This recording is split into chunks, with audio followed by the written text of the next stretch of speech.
Welcome to this investor presentation of Talanx. My name is Carsten Dörle. I'm Head of Investor Relations at Talanx, and I would like to guide you through the Talanx investment story.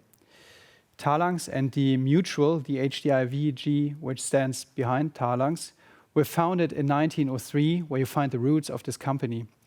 The roots stand with companies of the German iron and steel industries.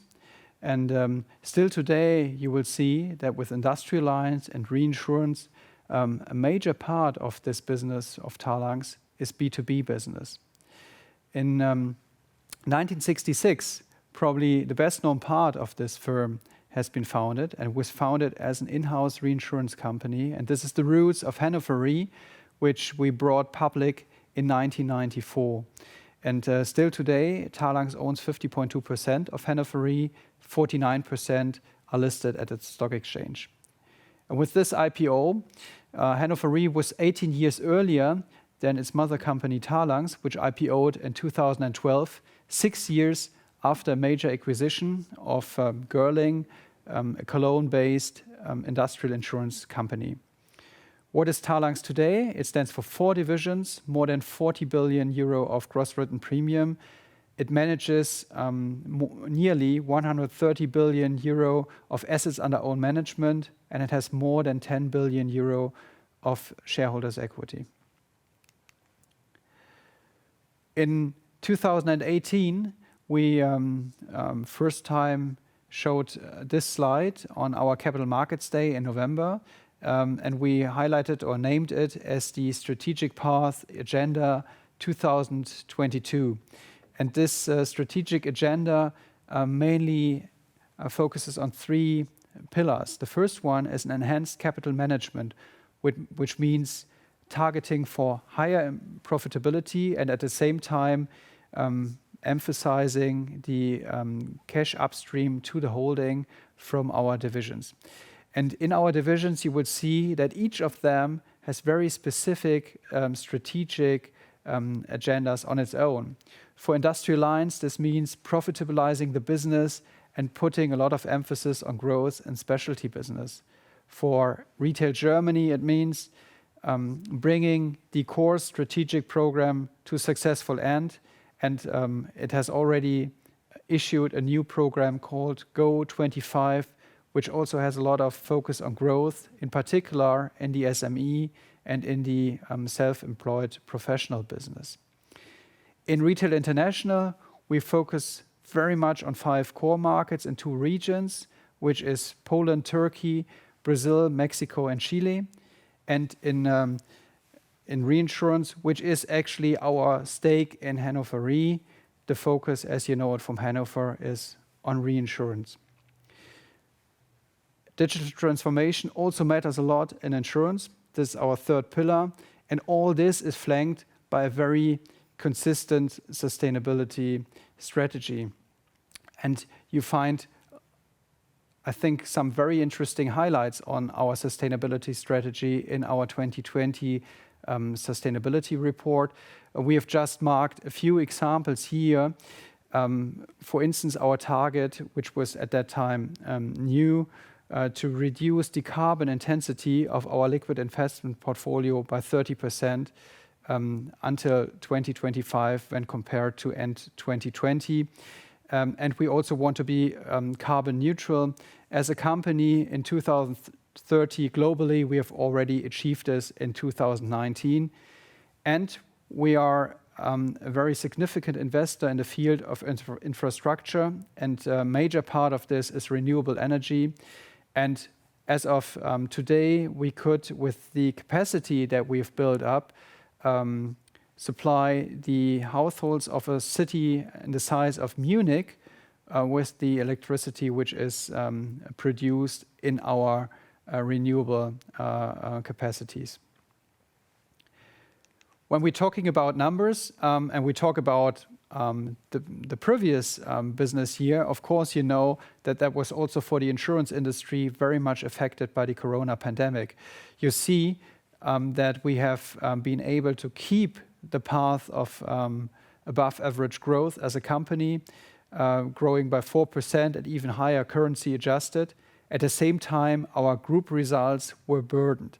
And you find on the second part of this slide an adjusted number. So we think with the adjustments that we made, we would have achieved a group net income of 941 million, which would actually imply it would have been a record result without Corona, but it has not. Nevertheless, I think it underlines the resilience of our business that we were still capable to generate a profit of 673 million euro, translating into an ROE of 6.6% in 2020. If you want to go into more detail with respect to Corona, this would be the slide. I don't want to touch it into too much detail at this point. What is perhaps relevant, if you look at the fourth column on the left, we had Corona claims of close to 1.5 billion. And I think when you take into account the numbers that you saw on the previous slide, this is definitely a signal for the resilience of our business and our results. If you want to know where actually the Corona claims came from, you find this on this slide. What has been most important in terms of business line has been the business closure and business interruption claims, which is the first line on this slide. You will also see that event protection and of course excess mortality in life reinsurance have been major burdens on the 2020 results. We have indicated at the beginning of 2021 that we could imagine that still up to 1/5 of the Corona claims that we saw in 2020 could pop up again in 2021. So still a burden, in particular in life and health reinsurance because of excess mortality, as we saw it also in Q1, but probably significantly less than in 2020. When we're talking about resilience, the first thing to look at is probably the capitalization. And when you look at this slide, you find the Solvency II ratio, so the metric, a regulatory metric for capitalization in the insurance industry. The number would have been 206%, excluding transitional at the end of 2020. This means despite the pandemic, we would have been, or we were, at a level which is beyond our target range of 150 to 200%. And we've also put the book value per share on the slide, and you see if you include the goodwill, it would be above 41 euro per share, and this is a number that we calculated after the Q1 results.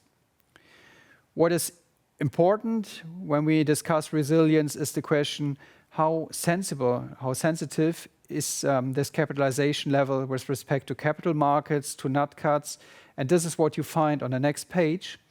And you see, in particular, for those who follow us for quite a while, you see that the credit sensitivity of this ratio has come down significantly.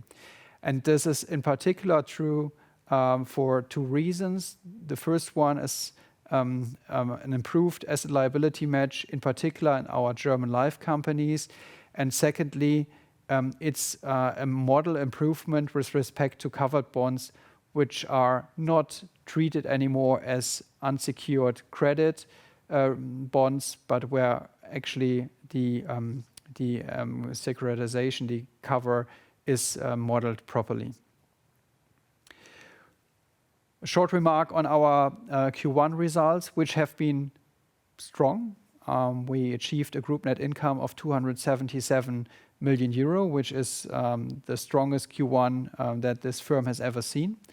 And this led us to an adjustment of our group net income outlook, where we now explicitly target for the upper end of the 800 to 900 million range.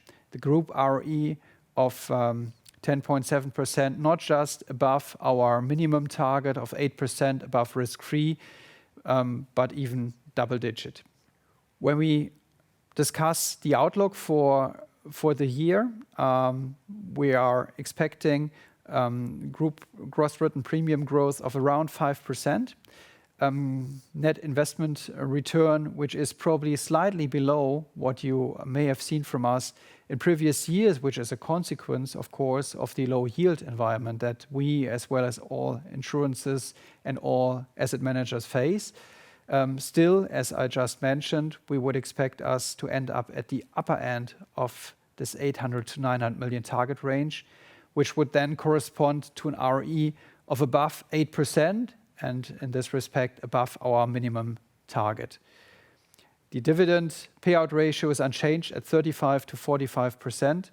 And for this year, as well as for all the others, we would target at dividend per share, which is at least stable, if not higher, than in previous years. This all is part of midterm targets that are related to the Agenda 2022 that we presented. As you see, the minimum ROE that we already touched on, we indicated to intend to grow our EPS by at least 5% per annum from our original outlook of 850 million bottom line in 2018 to 2022, which would then apply a group net income of above 1 billion euro next year. So if you're looking for 5 arguments why to invest in Talanx, you might think of these 5. Talanx is a very diversified insurance company. It owns one of the best reinsurance companies in the world, Hannover Re, and it has a growing share of business and growing share of earnings coming from the primary insurance divisions. So in the first quarter, 54% of our earnings before consolidation and corporate functions came from primary insurance. We have a proven capacity to generate above average growth, and this is driven by the cost leadership in 3 out of our 4 divisions.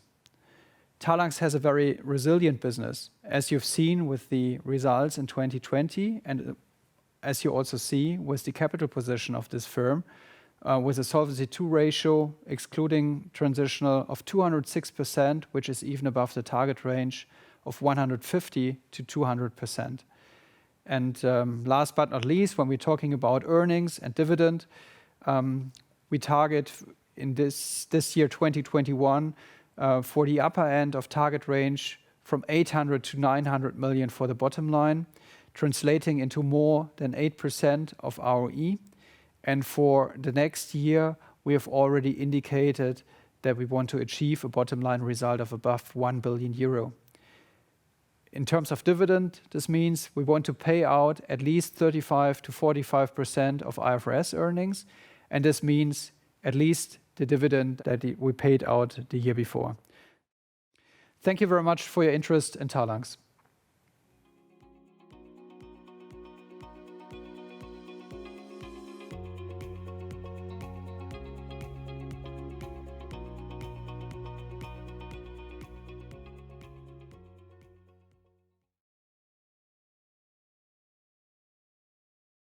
Either, since you watched this company video until the end, I'm guessing you liked the video.